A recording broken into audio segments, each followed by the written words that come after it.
মাদারীপুর থেকে বাংলাদেশের ইসলামের আলো চলবে ইনশাআল্লাহ। রক্ত দিয়েছে, কথা ঠিক কিনা? 2024 সালের এই নতুন স্বাধীনতা আন্দোলনে ওলামায়ের রক্ত, ওলামায়ে কেরামদের রক্ত ব্যবহার হয়েছে, কথা ঠিক কিনা? আলেম ওলামাদের বাদ দিয়ে এদেশের স্বাধীনতা চিন্তা করা যায় না।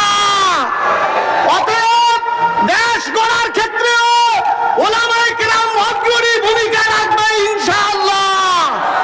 জমিয়তে উলামায়ে ইসলামের পক্ষ থেকে আমি সমস্ত ইসলামী রাজনৈতিক দলদেরকে উদাত্ত আহ্বান জানাচ্ছি, মিলেমিশে রাজপথে ইসলাম কায়েম করে সংসদ পর্যন্ত আমরা ইসলাম নিয়ে যাব ইনশাআল্লাহ। আসসালামু আলাইকুম ওয়া রাহমাতুল্লাহ। এই পর্যায়ে বক্তব্য জীবনের যতটুকু ঘাম ঝরিয়েছে, রক্ত ঝরাতে পারি নাই, এতটুকু আল্লাহর দ্বীনের জন্যই আমরা করেছি। ফলে আমরা এখনো আপনাদের কাছে উদাত্ত আহ্বান জানাবো, সব সময় কিন্তু জাগরণ সৃষ্টি হয় না। আজকে নতুন করে কালিমার জাগরণ সৃষ্টি হয়েছে।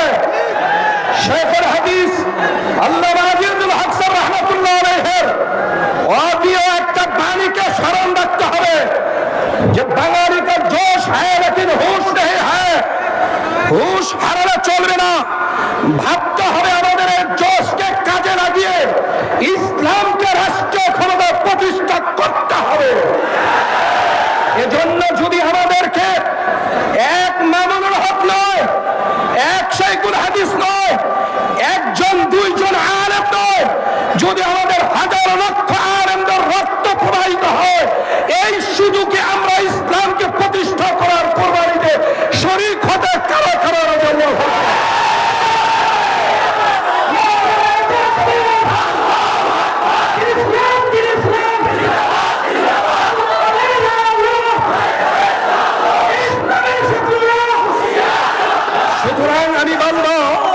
আমি বলবো কারাবরণ করে মুসলমান বিশেষভাবে আনন্দের মাথার মধ্যে হেলমেট পরিয়ে, বুকের মধ্যে জম জ্যাকেট পরিয়ে, হাতে হ্যান্ডক্যাপ লাগিয়ে বিগত সরকার রক্ষা পায় নাই জুলুম করে, খোদার কসম কেউ যদি আবার এদেশে জুলুম করতে চান, আল্লাহ পাক আবার আরেক দল আবাবিল পাঠিয়ে তোমাদেরকে ধ্বংসে পরিণত করে দিবে। এদেশের জনগণ আর সেই সুযোগ দেবে না আমি মনে করি।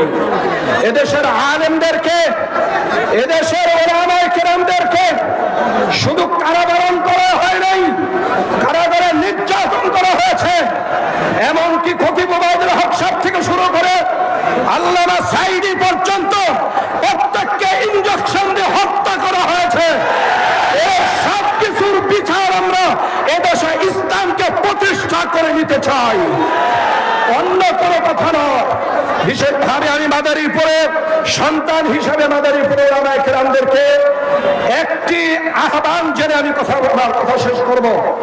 সেটা হলো আমরা বিগত সময় পিপিলিকা যেমন পানির মধ্যে পড়ে যাবার পরেও নিজেরা যখন নিজেদেরকে ধরে রাখে, সেদিন যেমন আমরা বিগত 15-16 বছরে আমরা ভেসে যাই নাই, বিগত 18 বছরে ভেসে যাই নাই, আমরা নিজেদেরকে ধরে রাখার কারণে আজকে আগামী যুগেও, আগামী বাংলাদেশেও বিশেষভাবে মাদারীপুরে ওলামায়ে কেরাম, আমাদের শিবচরের মাওলানা আকরাম সাহেব, কালকিনির আব্দুল বারী সাহেব, রাজরের আমাদের মাওলানা আব্দুল রব সাহেব, মাওলানা ফখরুল ইসলাম, মোহাম্মদুল্লাহ সহ ফাহমি সকলের কাছে আমার উদাত্ত আহ্বান, মাদারীপুরের ইমাম মুফতি সমাজ কল্যাণ পরিষদের আমাদের সেক্রেটারি মাওলানা জাহিদুল ইসলাম জাহিদুল আলম জাহাদি সাহেব এবং আমাদের সাংগঠনিক সম্পাদক মাওলানা জামাল উদ্দিন খান আফগানি, এদের সমন্বয়ে আমরা বাংলা মাদারীপুরে একটা বিকল্প মাদারীপুর বাংলাদেশের জন্য উপহার দিতে চাই।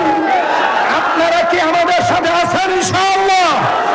আমি এই উদাত্ত আহ্বান রেখে শেখুল হাদিস রহমতুল্লাহ আলাইহির সেই কথাকে স্মরণ করিয়ে যে বাঙালি কা জোশ হ্যায় লেকিন হুশ নেই হ্যায়, আমরা জোশের সাথে হুশকে নষ্ট না করে জোশ কাজে লাগিয়ে এদেশের মধ্যে ইসলামকে প্রতিষ্ঠা করব। সেই সাথে একটা গল্প শুধু আমি বলবো আপনাদেরকে।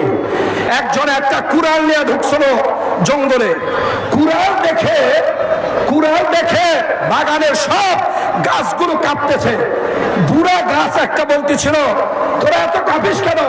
বলে, দেখেন না বাগানের মধ্যে ওই যে কুড়াল নিয়ে ঢুকছে, কার মাথায় পরে কাকে কাটে। ওই বুড়া গাছটা সেদিন বলেছিলেন যে না, তোমাদের ভয়ের কোনো কারণ নাই, দেখো না ওই কুড়ালের আসারই নাই।